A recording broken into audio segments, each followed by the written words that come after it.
thanks for diving into that discussion. When you're trying to figure out what to do, all you need to do is ask yourself, what's the most loving thing to do based on how Jesus loves you?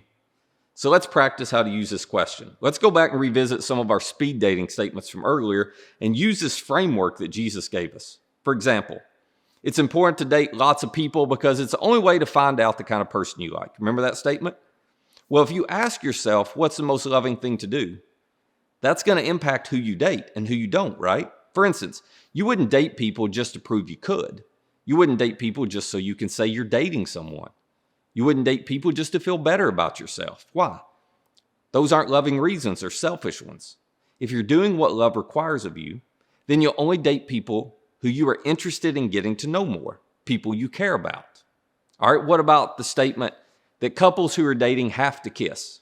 Well, if you're loving them like Jesus loves you, then you might not be physically involved with them in that way. Because if they aren't comfortable kissing or holding hands and you pressure them to do it, then that's not being loving. If you get physically involved, even if you aren't going all the way, you might create regret for them or for yourself, and that wouldn't be the loving thing to do either. Okay, how about this statement? It's totally okay to break up with someone through a text message. Well, loving that person like Jesus loves you makes it pretty clear you are not valuing them by breaking up with a text, because that's not personal.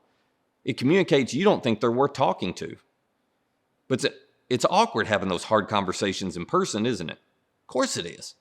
But that's part of loving somebody and treating them in a way that shows they have value and worth. They deserve a personal conversation.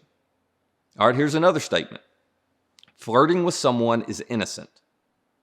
So does it sound loving to you to flirt with someone that you're not actually serious about dating? Of course not. That's just leading them on. There's nothing loving about treating someone like that just to get attention or just so you can have fun. What about this one? Is it okay to talk to someone even if you're dating someone else? Well, by Jesus' standards, it's pretty obvious that's not loving.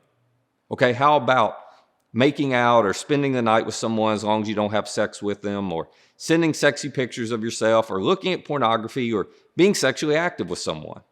Well, let's think about this. Imagine that this person that you're dating eventually gets engaged to somebody else a few years later. And then they have to sit down and they have to tell that person they're engaged to about what they did when they were dating you. Do you think they're going to be excited to share that with their future spouse? Or will they regret what they did with you? Listen, if they'll one day regret anything they're doing with you, then it's not the loving thing to do.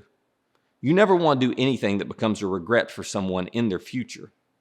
Love leads you to think about what's best for that person's future, not just what you or they want to do now.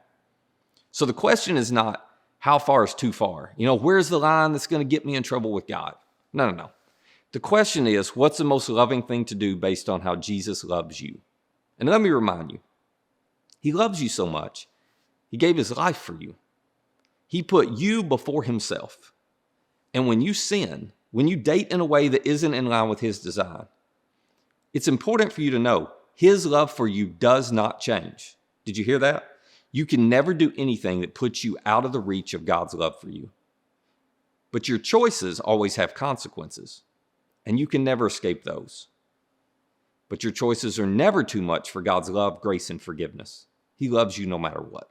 So, if you have messed up when it comes to love, sex, or dating, just remember, God still loves you. He'll forgive you. And then start choosing to do what love requires of you.